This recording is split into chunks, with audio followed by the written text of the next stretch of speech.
Eu queria que os irmãos abrissem a palavra de Deus no livro de Eclesiastes, capítulo 12.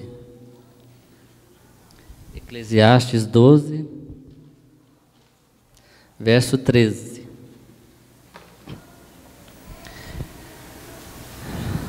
Eclesiastes, capítulo 12, verso 13.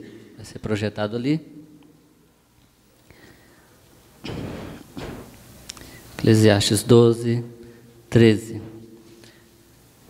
Eu vou ler apenas esse versículo, versículo 13. E não é por causa da minha garganta, tá? Eu já estava preparado esse versículo mesmo. Vamos ler todos juntos? De tudo o que se tem ouvido, a suma é: teme a Deus e guarda os seus mandamentos, porque isto é o dever de todo homem. Amém.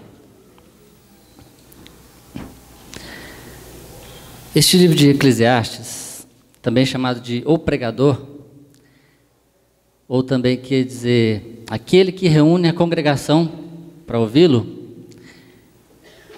nós entendemos que o autor dele foi Salomão.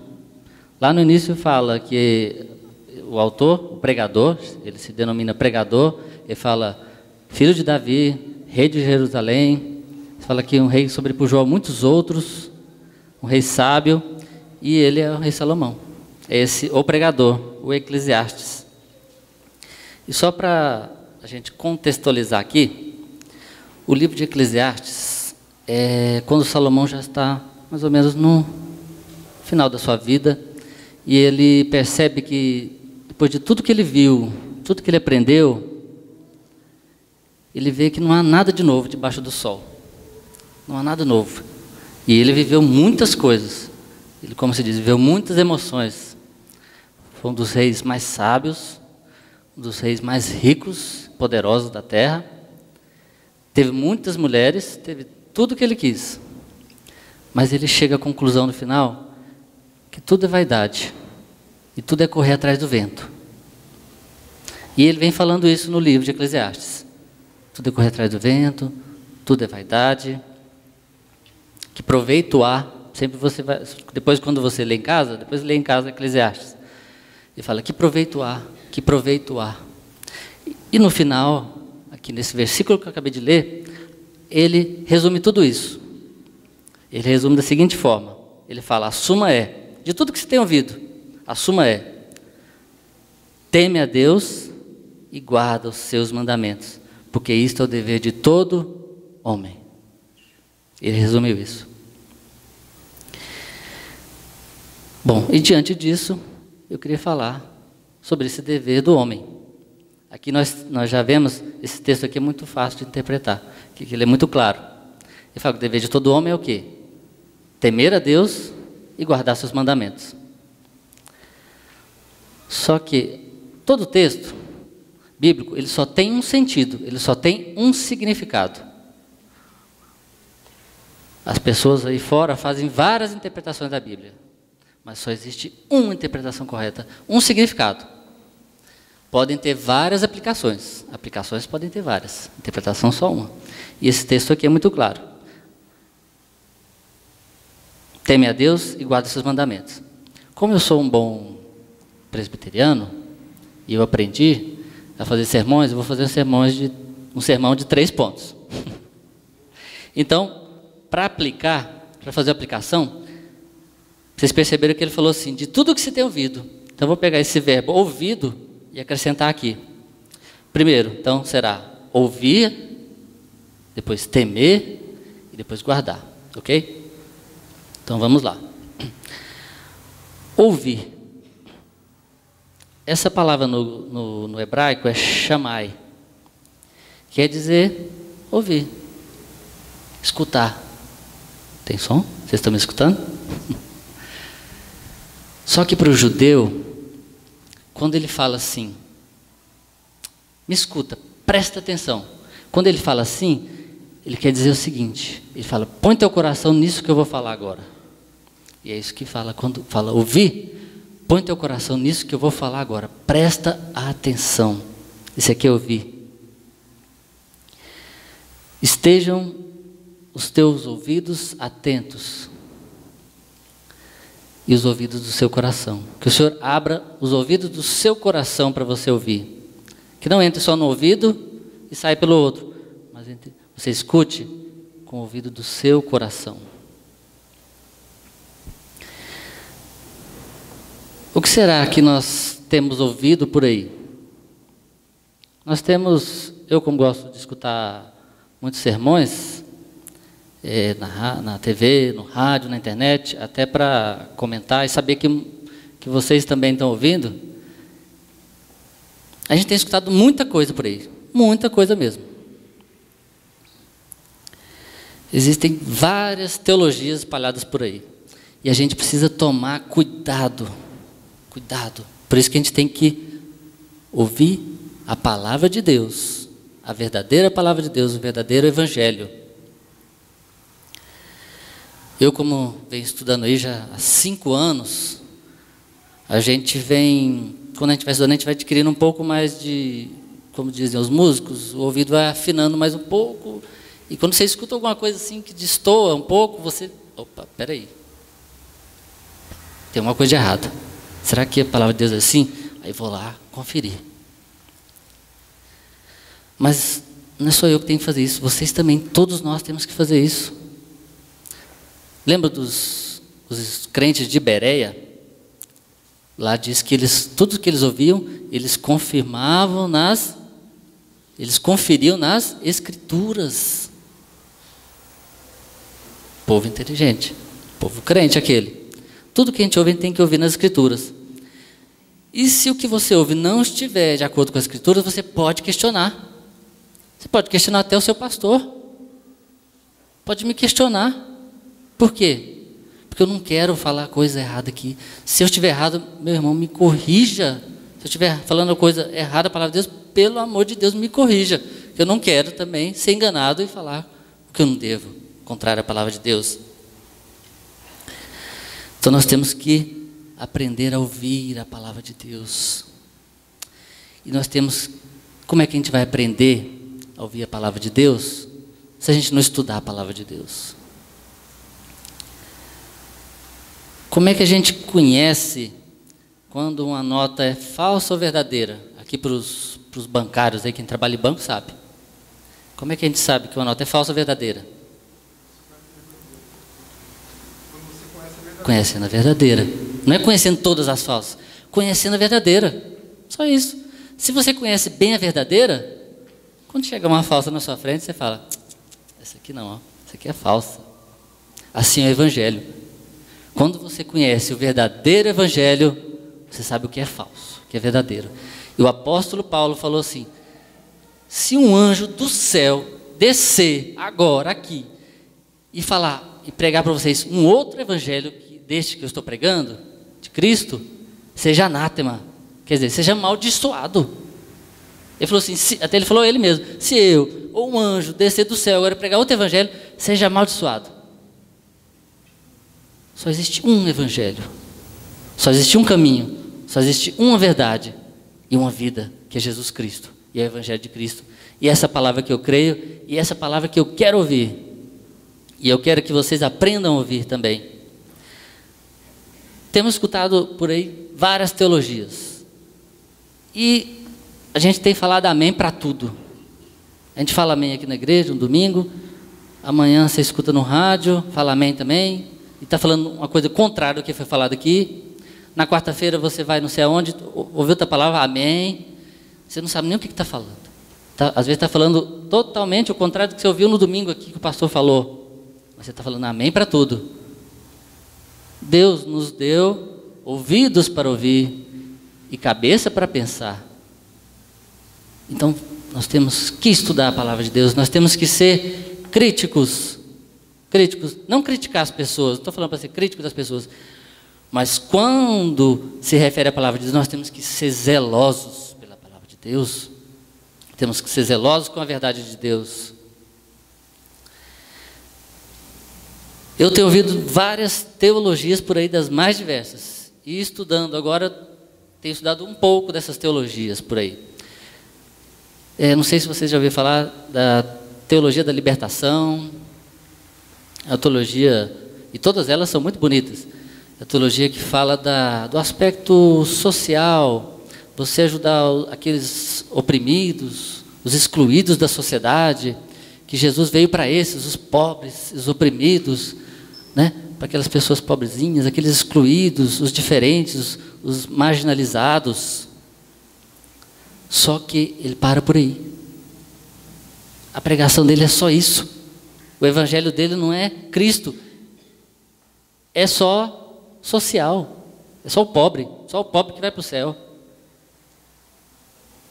Tem outra teologia, que é a teologia da prosperidade. Essa aí todo mundo já conhece, né? A gente escuta direto, não precisa nem de eu falar muito. Que só prega que você tem que ter o melhor carro, a melhor casa, a melhor roupa. Se você está desempregado, você está em pecado, meu irmão. Se você está passando um perrengue, é porque você está em pecado. Vai ter com Deus. E exige de Deus. Porque Deus é o rei. Deus é o dono da terra. Se Ele é o dono, eu sou o filho do dono. Se Ele é rei, então eu sou o quê? Príncipe. Então eu tenho direito a todas as riquezas do mundo. Essa teologia, meus irmãos, prega isso. Isso gera um sentimento digamos, de doença espiritual nas pessoas, que a pessoa vive em volta disso. E você cria uma barganha com Deus. Então eu vou dar para receber. Eu vou dar 10 aqui, mas vou ganhar 20. Vou dar 20, vou ganhar 40. Aí você escuta aqueles programas, você liga o rádio e só escuta assim, só os tipos de testemunhos. Depois que eu entrei nessa igreja, eu estava desempregado, eu entrei, agora eu tenho 2 empresas, 3 empresas, 100 funcionários, minha vida mudou. Depois que eu entrei nessa igreja, quase que parece aquelas propagandas de comercial de banco, né? Vem para o Itaú, vem para a Caixa você também. Mas você não ouve falar uma vez, depois que eu tive um encontro com Cristo. Nunca, eu já escutei várias vezes, eu gosto de parar para ouvir até o final. É difícil, mas eu fico. Não tem. Não tem. Não fala depois que eu encontrei a Cristo, não. Pelo menos se tivesse isso. Não é isso que Cristo promete também, que vai te dar 3 empresas, 4 empresas, 2 carros, não sei o quê, mas não é isso. Ele pode te dar sim, claro. Se for da vontade dele, se estiver nos propósitos dele para a sua vida. Mas ele quer te dar vida, vida em abundância. Quer te dar salvação eterna. Bom, tem outras teologias aí, outra também, que a gente tem que tomar muito cuidado, que essa é muito sorrateira. Estava na classe hoje com o Eduardo e nós comentamos um pouco. É a teologia liberal. Essa teologia tem destruído e matado igrejas na Europa e nos Estados Unidos também.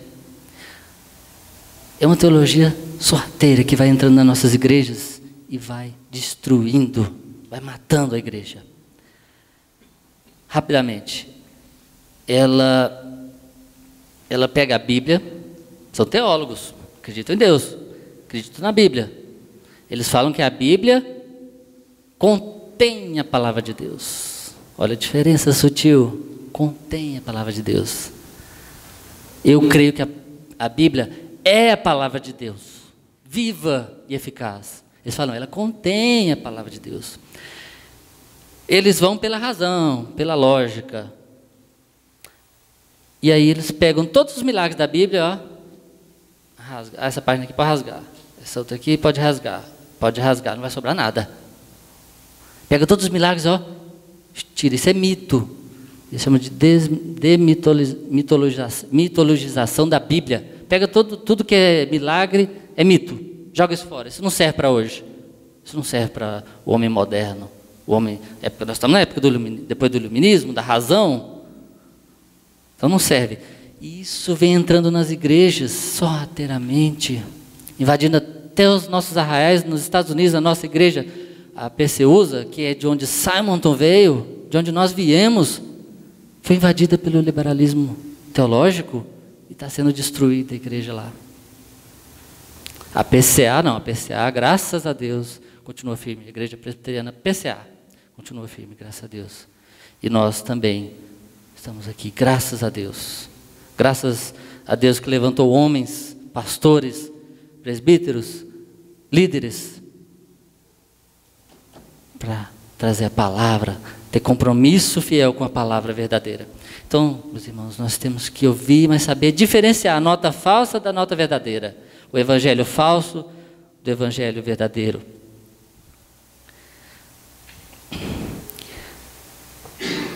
E nós temos que estar sempre escutando a palavra de Deus, não é só nos domingos, é durante a semana.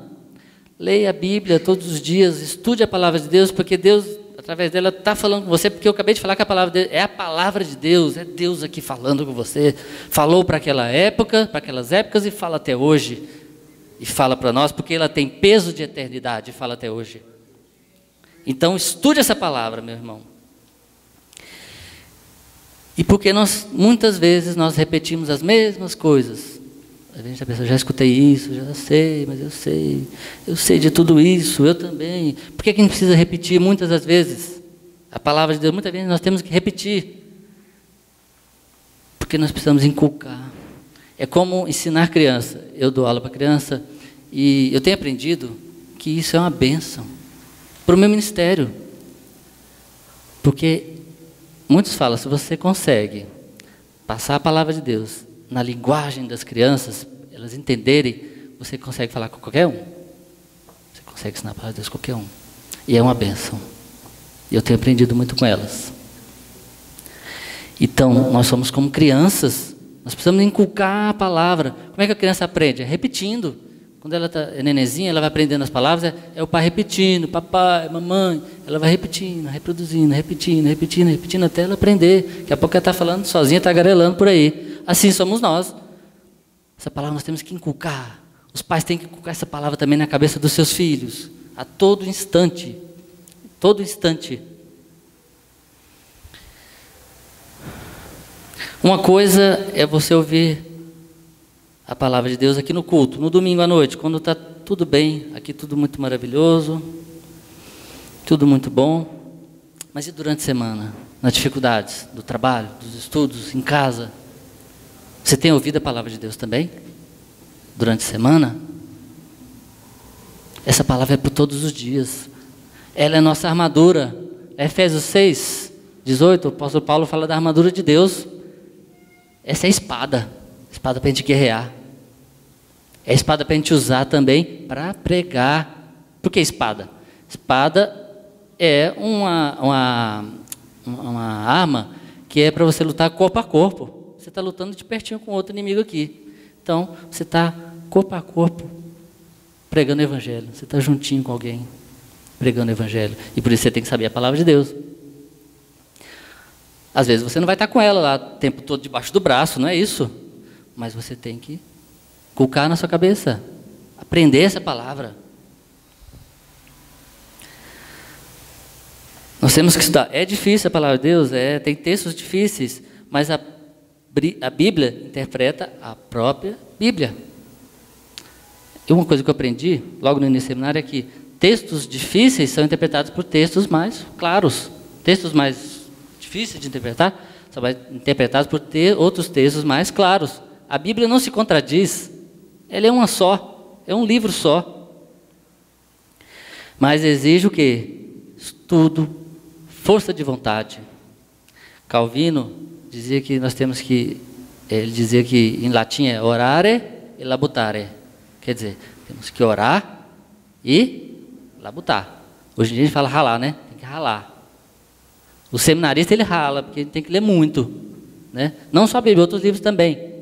A gente tem que ler. E não condeno ler os outros livros, não. Pelo contrário, eu sou até a favor. Eu adquiri o hábito, graças a Deus, de ler livros. Mas cuidado com o que você lê também.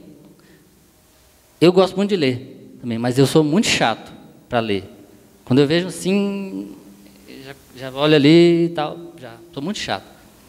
Por quê? Porque eu gosto de ler livros que eu sei que tem a ver com a palavra de Deus.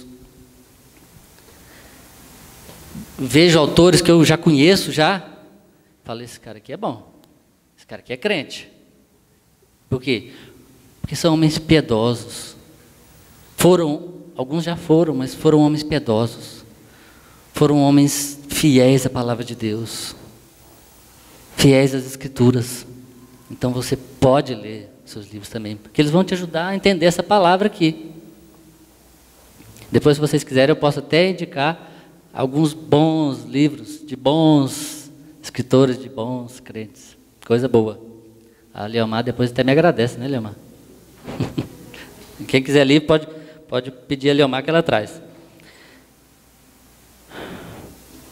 Então, meus irmãos, o que você tem ouvido por aí? O que você tem ouvido por aí? Você tem peneirado? Você tem conferido com as Escrituras, como os crentes de Bereia? E o ouvir a palavra de Deus nos leva ao segundo ponto, que é temer a Deus. Quando a gente ouve a palavra, a gente estuda essa palavra, a gente começa a temer a Deus. Temer, no hebraico aqui, é yare, que quer dizer temor, reverência, respeito. Ela tem a ver com isso. Não é medo de pânico, terror. Não, reverência, respeito. Assim como o filho tem pelo pai, pela mãe, ele tem aqui medo, mas é respeito, tem reverência. Então, assim que esse temor que está falando aqui. Como o mundo, como os homens não têm temido Deus. Nietzsche, não sei se vocês já ouviram falar, Nietzsche foi um filósofo e ele era um ateu e ele falava que Deus havia morrido. Falava, Deus morreu. Ele até escreveu um livro, A Morte de Deus. E esse homem morreu pensando assim. Ele morreu louco, num sanatório. E era um homem inteligentíssimo. Aí escreveram, estava escrito assim, Deus está morto, assinado Nietzsche. Aí depois escreveram, Nietzsche está morto, assinado Deus. O Titanic, vocês conhecem a história? Aquele navio gigante, enorme. O que eles falaram? Falaram que esse navio nem Deus derruba, nem Deus afunda. E o que aconteceu? A história todo mundo já conhece. Foi uma tragédia. Os Beatles falaram, nós somos mais famosos que Jesus Cristo. O que aconteceu com eles? Que triste final. Para praticamente todos. Praticamente, quase todos. Mais recentemente, eu escutei o nosso ex-técnico da seleção, o Filipão, quando ele convocou a seleção, quando ele tinha a lista dos jogadores, convocou, ele falou assim, com esses jogadores aqui, eu vou até o inferno. Eu escutei isso dele, falei, nossa, você estava indo tão bem, terminou tão mal. E foi mesmo, né? Aquele 7-1 lá, acho que foi realmente... Tem desenhos que são terríveis. E eu não sou daqueles negócios de subliminar, não. Esse aqui é direto mesmo. Os Simpsons. Eu não gosto de assistir. Não acho muito... Os Simpsons. Cuidado com seus filhos assistindo os Simpsons. Eu estava conversando com um colega meu e ele gosta de assistir. Ele disse que esse dia desligou a televisão. Disse que não vai assistir mais não. Porque ele disse que teve um episódio que o Homer Simpson pegou uma escada, subiu na escada e disse que ia lá no céu falar com Deus. Ia bater na cara de Deus. Porque estava acontecendo um monte de coisa com ele. Não sei nem o que é. E meu colega, eu nem quero repetir aqui as coisas que ele estava falando. E meu colega disse que desligou a televisão na hora. Não deixe seus filhos ver esse tipo de coisa. O mundo está perdendo o temor a Deus. Por isso que nós estamos nessa situação. Porque as pessoas não temem mais a Deus. Provérbios 9:10 diz assim: o temor do Senhor é o princípio da sabedoria, e o conhecimento do santo é prudência. O temor do Senhor é o princípio da sabedoria. O temor tem tudo a ver com conhecimento também. Porque quanto mais você conhece a Deus, mais você o teme. Porque você começa a conhecer de verdade e sabe o Deus grandioso e poderoso que Ele é, cada dia mais. Eu vou ler aqui, não precisa ler. 2 Coríntios 7:1 diz assim: tendo, pois, ó amados, tais promessas, purifiquemo-nos de toda impureza, tanto da carne como do espírito, aperfeiçoando a nossa santidade no temor de Deus. Aperfeiçoando a nossa santidade no temor de Deus. Deus diz: sede santos porque eu sou santo. Deus quer que a gente seja santo porque Ele é santo. Ele não exige nada menos do que isso. Nós devemos temer a Deus. Nós devemos temer a quem realmente nós devemos temer.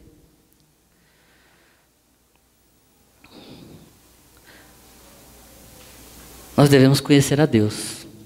Mas você pode me dizer: mas Kleber, eu conheço a Deus. Né? Eu conheço a Deus. Quantos anos já eu sou crente? Quantos anos já estou na igreja? Quantas vezes eu não li a Bíblia? Eu conheço a Deus. Tudo bem, eu sei que você conhece.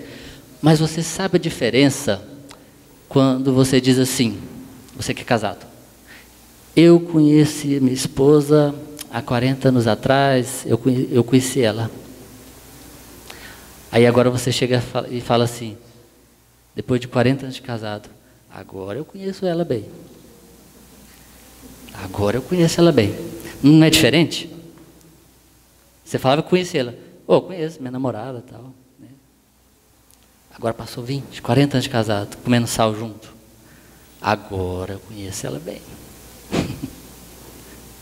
A diferença. Esse conhecer a Deus. Não adianta você dizer que Deus está próximo de você. Deus está aqui. Deus está junto comigo. Se você não tem noção de quem Ele é. Vou contar aqui, vou lembrar aqui. Quando Jesus estava com os discípulos no barco, e começou aquela tempestade, e o barco começou a afundar. E os discípulos ficaram apavorados quando viram aquelas ondas gigantes, enormes, e o barco ia afundar. Eles entraram em pânico, temor. E aí Jesus veio e disse: acalma-te, ó mar. E o mar se acalmou. Jesus estava dormindo no barco. E ele falou e acalmou. Aí eles falaram: quem é esse que até o mar lhe obedece? E Jesus estava do ladinho deles, dormindo do lado deles assim, ó. Mas eles não conheciam ainda direito Jesus. Jesus ainda ia se revelar mais e mais. Às vezes você diz: Deus está aqui, Deus está do meu lado. Mas será que você conhece esse Deus de verdade? Será que conhece esse Jesus Cristo que morreu na cruz de verdade, que ressuscitou? Será?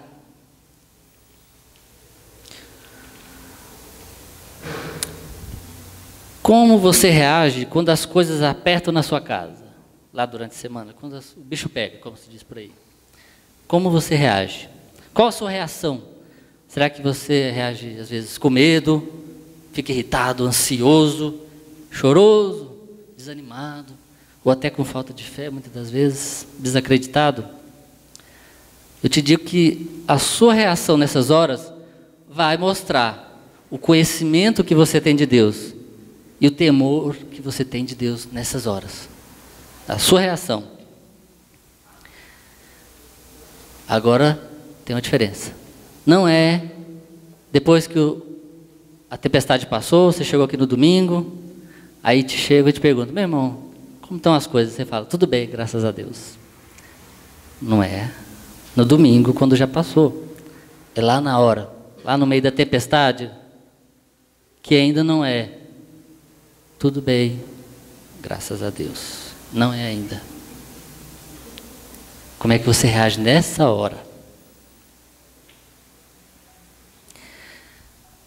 Nem sempre que você está fazendo tudo direitinho como cristão, está sendo um cristão, vamos dizer assim, perfeito, perfeitinho. Você está aí na igreja, você está dizimando, você é um homem fiel à sua esposa, você é um bom pai, você está servindo a Deus, você está trabalhando na obra do Senhor. Nem sempre que você está fazendo tudo certo, às vezes até pensa assim: poxa, hoje eu acho que eu não pequei. Poxa, acho que escapou. Não pequei. Nem sempre que você, às vezes, está assim, nesse grau, nesse nível, vai estar tudo bem. Nem sempre vai estar tudo bem. Eu queria citar só alguns exemplos da Bíblia aqui, para a gente não ficar só nas experiências próprias. Jó. Jó era um homem fiel a Deus. Deus mesmo falou, esse homem, servo fiel, temente a Deus, homem reto. E olha o que aconteceu com Jó. E Jó nem sabia por que estava acontecendo tudo aquilo. Nós sabemos, né? Nós agora temos a Bíblia toda, nós sabemos. Jó nem sabia. E Jó estava fazendo tudo certinho. Jó não estava fazendo nada de errado, como os amigos dele achavam que ele estava.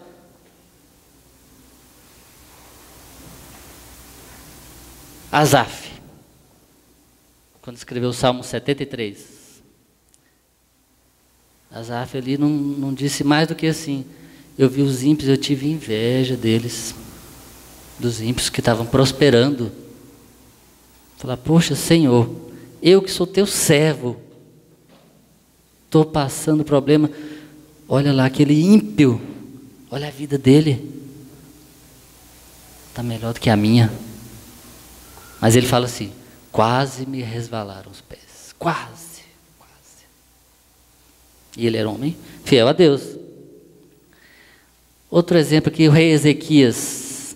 O rei Ezequias, só para vocês lembrarem, o rei Ezequias foi um dos poucos grandes reis que realmente tiveram o coração reto diante de Deus. Vocês sabem que depois de Salomão, o reino se dividiu. O reino do norte, com 10 tribos, e o reino do sul com 2 tribos. Os reis do norte, porque aquele monte que passou, todos foram maus. Nenhum seguia a Deus. Você pode ler, se já prestou atenção quando está lendo Reis, fulano, filho de ciclano, assumiu o reino de Israel, e ele não foi reto diante de Deus. Fulano não foi reto diante de Deus, e vai. De vez em quando aparece esse foi reto diante de Deus. Ezequias é um desses Ezequias foi fiel diante de Deus. Ezequias, não é Zedequias, é Ezequias. Ezequias, ele fez uma reforma na época dele, no templo, restaurou o culto no templo, derrubou os postes ídolos. Falar em reforma, uma outra oportunidade eu queria falar sobre assunto de reforma. Só um parênteses. Estava até comentando na sala hoje também. Essa questão de reforma. Às vezes a gente fala assim, reforma, eu sou reformado, mas você não entende muito bem, às vezes, o que você está falando, reformado. E o nosso lema reformado, reforma protestante, até hoje é reforma sempre reformando. Nosso lema, reforma sempre reformando. Só que muitos vão na onda assim, de achar que esse sempre reformando é trazer coisa nova, inventar moda. Só que esse sempre reformando é voltar às coisas antigas, é voltar à palavra de Deus. Sempre foi. Com Ezequias foi assim. Ele fez uma reforma. O povo estava tudo corrompido. Tudo esqueceu Deus. Ezequias fez uma reforma. O que ele fez? Nada mais, nada menos. Voltou à palavra de Deus. Voltou, restaurou o culto que existia. Ele não fez nada, inventou moda. Fez o que Deus queria. E quando nossa reforma, que eu falei, só para fechar essa questão, quando Lutero reformou, o que ele fez? Nada mais que ele fez? Foi voltar à palavra de Deus, que estava sendo esquecida. Estava sendo obedecida a palavra de homem, não de Deus. Lutero voltou. E aí veio reformando. Calvino, reformando mais um pouquinho. E nós estamos aqui para reformar mais um pouquinho. Ou seja, reformar é voltar ao Evangelho, voltar à palavra de Deus. E voltando agora a Ezequias. Então Ezequias restaurou tudo. Derrubou os postes ídolos, as colunas, quebrou os altos. Fez tudo. Derrubou os Baal lá, pá. Restaurou o culto no templo, fez tudo o que Deus queria. Aí, quando passou tudo isso, aí vem o quê? Senaqueribe. Senaqueribe foi um rei cruel da Síria. Terrível. Ué, Senhor, mas eu estou fazendo tudo o que o Senhor quer. Estou fazendo tudo direitinho. Estou seguindo a tua palavra.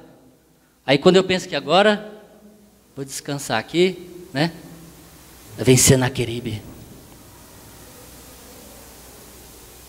Qual terá sido a reação de Ezequias frente a esse inimigo terrível? o homem mais temido na época, no mundo. Muitas vezes acontece com a gente assim também. Quando a gente pensa que está tudo bem, nós estamos fazendo tudo certinho, aí não vem bonança, vem Senaqueribe. Vem Senaqueribe. Aí você se pergunta, Senhor, por quê? Senhor, por quê? Sabe por quê? Porque Deus não trabalha com mérito. Igual no seu trabalho. Quanto mais você trabalha, quanto mais você é um bom funcionário, mais você tem aumento de salário, você tem promoção. É por mérito, né? Deus não trabalha dessa forma. Deus não trabalha com mérito, com recompensa. Deus tem planos para a vida de cada um, e Ele não vai mudar nenhum plano dele, independente do que a gente fizer. Independente. Ele vai seguir seus planos. Mas, aí vocês perguntam, mas por que estou passando por isso, Senhor? Porque Deus muitas vezes, Ele quer te provar. Ele quer te purificar. Ele quer te tratar. Ele quer te tratar. E aí vem Senaqueribe na sua vida. Às vezes, nesse momento, você não vê uma bênção. Você vê o problema. Ezequias também não falou que, quando viu Senaqueribe, falou, que bênção. Bênção pura. Não vai falar.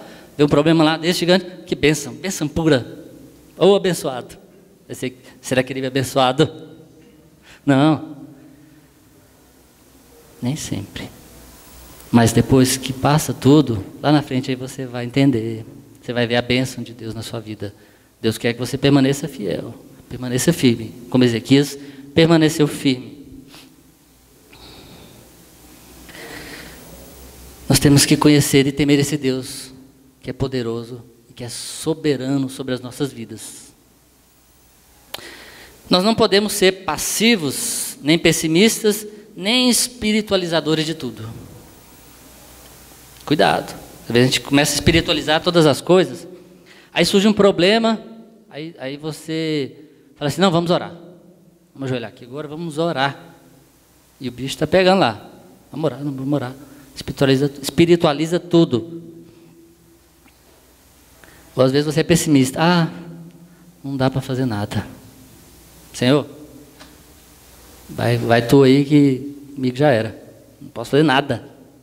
Nós não podemos ser passivos ou pessimistas, né? Posso usar essa palavra, não gosto muito, pessimistas, ou espiritualizar tudo. Não, vamos orar, que vai ficar tudo bem. E não fazer nada. Deus quer que nós sejamos ativos. Você acha que Ezequias ficou paradinho lá? Ezequias, nessa hora, vamos ajoelhar aqui e orar. Né?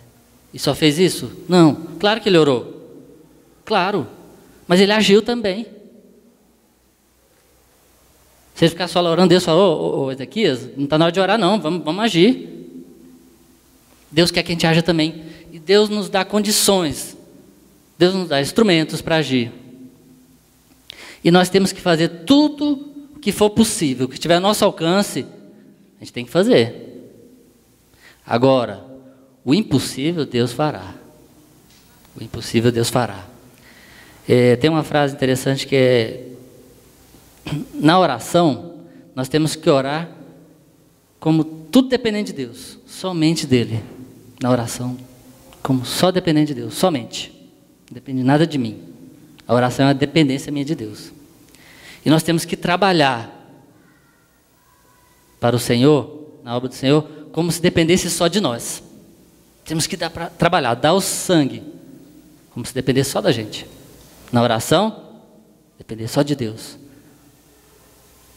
No trabalho, está dependendo de mim. Vamos fazer, vamos arregaçar as mangas. É o orare e o labutare.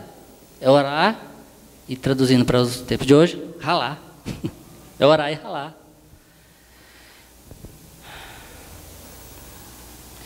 Ter o conhecimento correto de Deus e de quem é Deus de verdade. Muitas vezes, quando alguém está passando por dificuldade, algum irmão está passando por problema, e aí você pergunta, meu irmão, está tudo bem? E ele te conta o problema, aí você pensa, tem que querer saber, eu só perguntei por educação. Aí ele te conta o problema, aí ele fala o problema que ele está passando terrível. Aí você fala assim, meu irmão, fica tranquilo, descansa. Deus tem algo maravilhoso para você. Descansa. Será que isso é conhecer a Deus? Isso aí está parece mais aquelas frases de efeito. A gente pega o slogan, para-choque de caminhão, e fala, Deus seja contigo. Deus tem o melhor para você. O melhor está por vir. Parece aquelas confissões positivas. Quase assim, suas palavras têm poder. Já viu isso em algum lugar? Já? Suas palavras têm poder. Parece isso. Meu irmão, às vezes, você vai precisar ajudar aquela pessoa. Por isso, cuidado quando você perguntar, meu irmão, está tudo bem? Está precisando de alguma coisa? Porque às vezes Deus está pondo você para ajudar aquela pessoa. Estou lendo um livro junto com o Eduardo, o Paulo Felipe, o Eduardo Jorge, e o grupo familiar, de Neemias, é do pastor Hernandes Dias Lopes. Quem quiser adquirir, pode adquirir com o Leomar, viu, gente? Esse livro é bom. E o pastor Hernandes também é um cara bom, homem de Deus. E ele conta a história de Neemias. Leomar, não quero comissão não, tá bom? E ele contando a história de Neemias, ele fala assim, que Neemias perguntou a Anani, Anani chegou lá de Jerusalém e perguntou, Anani, como é que está lá? Como é que está o povo? E a Anani contou que estava situação terrível. Só que aí, Neemias não ficou parado não. Deus mexeu com ele e falou, vamos fazer alguma coisa. Neemias falou assim, então vamos orar. Senhor abençoa lá o povo. Meu irmão Anani, tchau, vai com Deus, Deus te abençoe. Não, ele pôs o joelho no chão, claro, mas ele ralou também. Não ralou só o joelho não, ralou as mãos. Ele correu atrás. Muitas vezes, quando você perguntar a alguém, está tudo bem, meu irmão?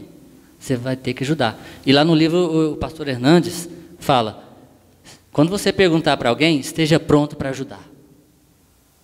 Que, às vezes, Deus está te colocando ali para ajudar. Para você ser instrumento de Deus, instrumento nas mãos de Deus na vida daquela pessoa. Então, agora pense duas vezes antes de perguntar.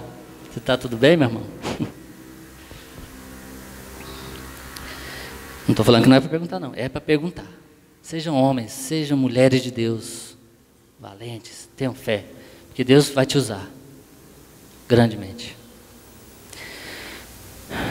Nós temos que conhecer esse Deus, que esse Deus é forte e é Deus presente, que Ele é Deus poderoso. Aliás, Ele é Deus todo-poderoso. O inimigo, ele é poderoso também, mas o nosso Deus, Ele é todo-poderoso.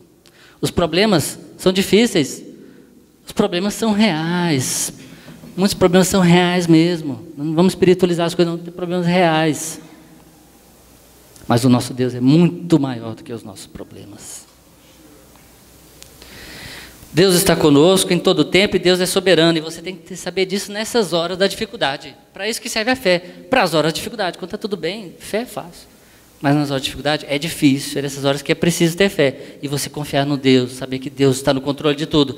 Seja nos momentos bons, seja nos momentos ruins, seja na alegria, seja na tristeza, seja na fartura, ou seja na escassez. Seja com emprego bom, seja desempregado. Seja casado ou esteja solteiro, Deus está no controle da sua vida. Tenha sempre isso com você. Ezequias disse, olha o que Ezequias fez, esforçai-vos e tende bom ânimo, não temais, nem vos espanteis por causa do rei da Síria, nem por causa de toda a multidão que está com ele, porque há um maior conosco do que com ele. Com ele está o braço de carne, mas conosco o Senhor nosso Deus para nos ajudar e para guerrear nossas guerras. E o povo descansou nas palavras do rei Ezequias, rei de Judá. Ezequias não temeu, ele não temeu o rei da Síria. Por quê? Porque ele temia o Deus, porque ele sabia que o Deus dele era grande, poderoso. Nós temos que temer a Deus somente, e não aos problemas, ao inimigo. Tem um outro livro que diz assim, quando as pessoas são grandes e Deus é pequeno, do Edward T. Welch. Esse livro, ele fala, quando nós tememos mais os outros, nós tememos mais do que os outros vão pensar da gente, às vezes. Nós tememos nosso chefe, nós tememos até nossos filhos, nós tememos nossa sogra, nós tememos nosso esposo, tudo, mas não tememos a Deus, a quem nós realmente devemos temer. Às vezes nós tememos até o diabo, demais. Às vezes nós somos mais de diabo do que de Deus. Nós devemos temer a Deus, Ele sim nós devemos temer e conhecê-lo. O Salmo 46 é um salmo lindo. Diz assim: Deus é o nosso refúgio e fortaleza, socorro bem presente nas tribulações. Portanto, não temeremos. O Senhor dos Exércitos está conosco. Aquietai-vos e sabei que eu sou Deus. Sou exaltado entre as nações, sou exaltado na terra. Quando a gente souber que esse Deus, Ele é Deus de verdade, Deus sobre a terra, os céus, o mar, tudo, porque Ele os criou, e Ele é o nosso Deus soberano, aí nós não vamos temer as dificuldades, nós vamos enfrentá-las com força. E o temor do Senhor nos leva ao terceiro ponto, que é guardar os seus mandamentos. Essa palavra guardar é do hebraico chamar, e ela quer dizer guardar mesmo, guardar, entesourar, guardar num lugar bem escondido, guardar em segredo, com cuidado. E nós devemos guardar a palavra de Deus, nós devemos guardar os mandamentos de Deus. O que eu falei primeiro? Primeiro nós temos que ouvir, para depois temer, para então guardar. Quando a gente ouve a palavra de Deus, quando a gente estuda a palavra de Deus, quando a gente conhece melhor a Deus, nós tememos a Deus de verdade. E quando nós tememos a Deus, nós guardamos os seus mandamentos. O que a palavra de Deus diz? Aquele que me ama é o que guarda os meus mandamentos. Aquele que tem os meus mandamentos e os guarda, esse é o que me ama. Como é que a gente prova a Deus que a gente ama? É falando assim, oh, eu te amo. Ou então cantando um hino, eu te amo. Não é de boca, gente. É guardando os mandamentos dele, é obedecendo. E para obedecer tem que ter fé. Fé nesse Deus aqui. É guardando os mandamentos. Como é que uma criança mostra para o pai que ela ama o pai? Obedecendo o pai. Não é melhor? A melhor resposta de amor de um filho não é quando a mamãe fala, filhinho, não faz isso, o filhinho obedece. O papai falou para não fazer. Aí o filho vai lá e obedece. Não, o filho obediente não é uma coisa boa de Deus, uma bênção de Deus. É aí sim que ele mostra que ele ama os seus pais. O que adianta a criança faz uma coisa errada, a mãe briga, aí a criancinha fala assim, mamãe, te amo. Aí a mamãe já se derrete toda, né? Não é assim, gente. Não é assim que ela prova que ela ama. É obedecendo. Aí não precisa espancar a criança, você vai disciplinar. Você fala, filhinho, você tem que obedecer a mamãe. Não adianta você falar, eu te amo, eu sei que você me ama, eu também te amo. Mas você tem que obedecer quando a mamãe falar. A mamãe quer o seu bem, porque eu te amo também. E quando a gente ama, a gente disciplina também. Tem duas coisas que não pode separar: amor e disciplina. Tem que andar junto. Se você tiver só amor, mas não tiver disciplina, você está criando um rebelde por aí. Se você tiver só disciplina, mas sem amor, você vai criar uma pessoa ingrata, que não vai te amar. Pode até te obedecer porque tem medo, mas no dia que não tiver mais medo, ele não vai te obedecer. Então, amor e disciplina. E é assim que Deus trabalha com a gente. Com amor, disciplina. Ele nos disciplina porque Ele nos ama. Graças a Deus quando somos disciplinados. Temos que agradecer, porque nós sabemos que Deus nos ama. Porque se nós pecamos, no pecado e Deus não nos disciplina, está tudo bem, minha consciência está boa, tem alguma coisa de errada aí. Vai rever seus conceitos com Deus.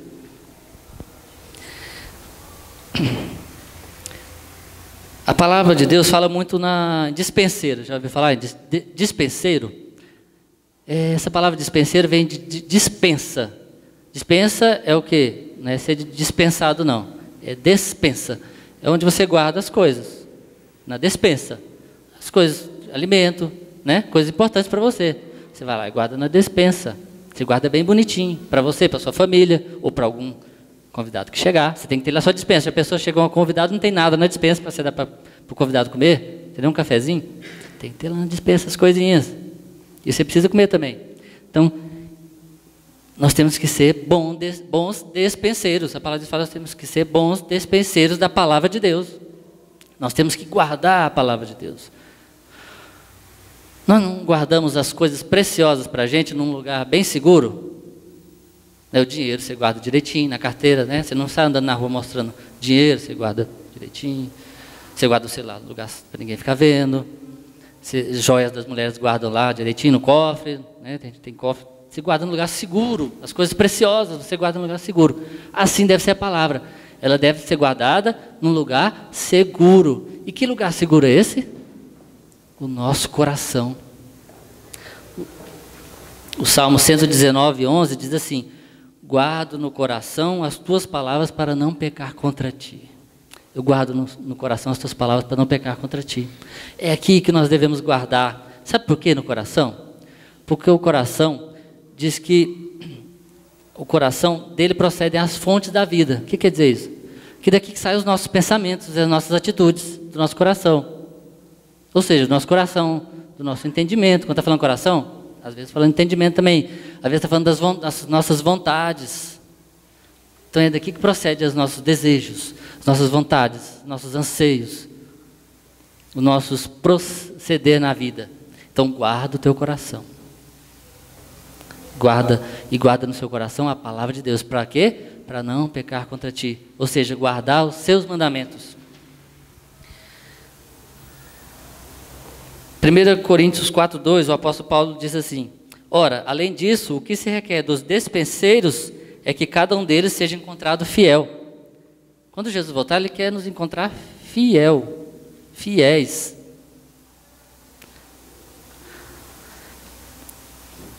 Timóteo, Paulo escreveu para Timóteo: mantenha o padrão das sãs palavras que de mim ouviste com fé e com o amor que está em Cristo Jesus. Guarda o bom depósito mediante o Espírito que habita em nós. No capítulo 3, 14 diz assim: tu, porém, Timóteo, permanece naquilo que aprendeste, que foste inteirado, sabendo de quem o aprendestes, e que desde a infância sabes as sagradas letras, que podem tornar-te sábio para a salvação pela fé em Cristo Jesus. Timóteo tinha uma avó e uma mãe, né? Eunice e Lloyd.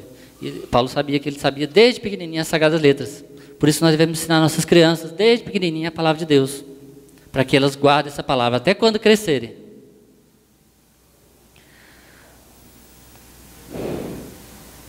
Bom, concluindo então,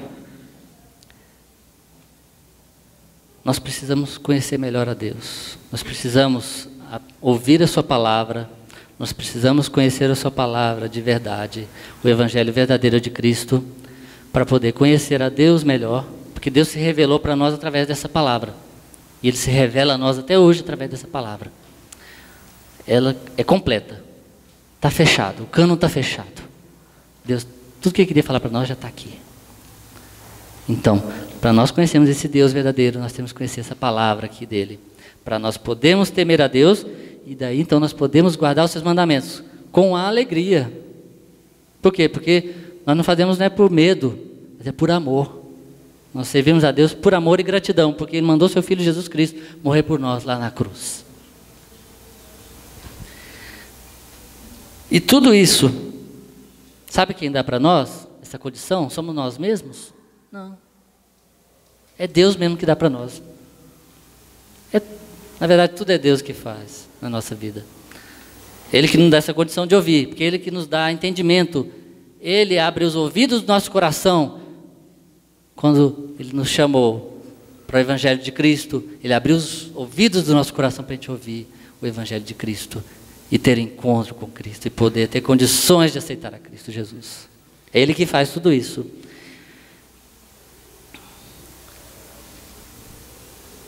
Lembra quando Eliseu estava com seu servo, rapidamente?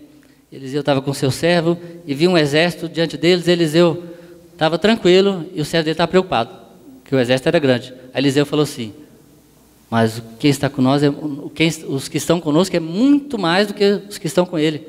Aí o servo dele falou: como assim, mestre?